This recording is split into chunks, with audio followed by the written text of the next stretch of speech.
What happens if I use this button?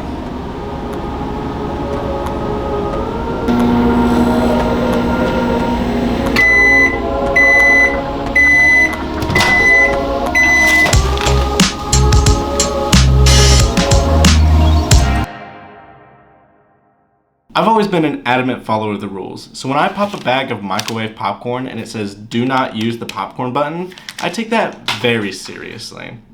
But then, something happened one day that made me question everything.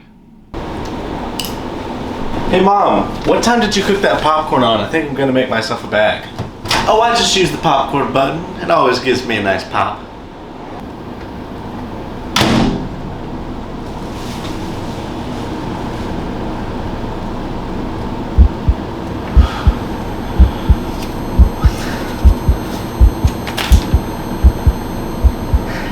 So I wanted to put this to the test. Will using the popcorn button overdo or underdo your popcorn? Will everything be fine? Will the whole world explode? But first, why? Why do bags of popcorn explicitly say do not use the popcorn button? This always seemed counterintuitive to me and a real blemish on the microwave industry. Well, it turns out the answer is pretty simple: enjoyment of product. You see, the popcorn button is just a glorified timer that actually does less than a normal mode on a microwave would do. And the timer is often wrong about how much time you need to pop your popcorn. The popcorn setting also lacks any sense of humidity, so it is completely oblivious to any burning that's going on. And as we all know, burnt popcorn is just about the worst thing that you could have. The button is also intended as a one-size-fits-all, so you could just hit it, sit back, and let it do its thing. But the problem is not all popcorn bags are created equal. So you can't just use one setting for everything and expect it to work. So while the popcorn button may not present any danger or anything that dramatic, popcorn companies quickly realized that it was not the best way for consumers to enjoy their product, so they started to warn against it. In fact, most popcorn bags don't recommend using a distinct time at all. They recommend just listening to the popping of the kernels and pulling it out when it starts to slow down, regardless of how much time your snack has been in there. So now that we got the why out of the way, let's get to the experiment. We're gonna run this with the basic scientific method because wasn't 4th grade just so much fun? So hypothesis: the popcorn button will provide comparable results just listening to the kernels, but it will not provide the best method. The best method will be listening. For this experiment, I'm gonna be popping 7 bags of popcorn. We're gonna do 3 using various interval times. We'll do 3 using the popcorn button on my microwave. We'll do 1 where I just listen to the kernels and then pull it out when I'm ready. At the end of all this, we're gonna calculate the ratio of total wasted kernels comparing burnt and unpopped against the total number of kernels in a bag.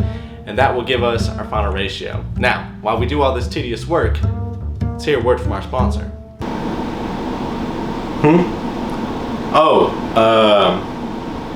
Word. Whatever.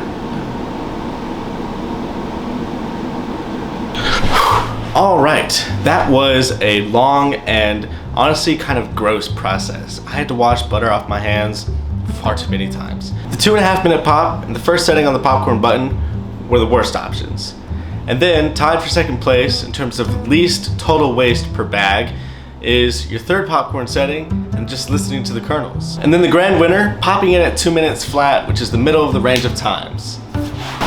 I'm honestly genuinely fascinated by these results. See, I didn't expect the popcorn button to actually have a setting that would work so well. See, what the 3rd setting on the popcorn button essentially did was cook it at a flat time of 1 minute 50 seconds, which is pretty close to our 2 minutes. The main difference between doing a flat time and using the popcorn button is you don't know how much time it's gonna cook for until you hit start on the popcorn button. So it kind of just adds like a little bit of suspense to your popcorn cooking experience. In conclusion, the best in terms of total waste was the flat 2 minute time. But if you want one without any burnt kernels in it, then you're gonna wanna go for either a popcorn button setting or just listening to the kernels. So what does this all tell us? It tells us that there is no wrong way to pop your popcorn. The top 3 choices were from 3 different methods, and there was only a 1% margin of error between 3 of them. So who cares what method you use? As long as it works for you, keep doing it. If that's using the popcorn button, or if that's following the rules like I do. So the next time you're thinking about making popcorn, use that popcorn button. What's the worst that could happen?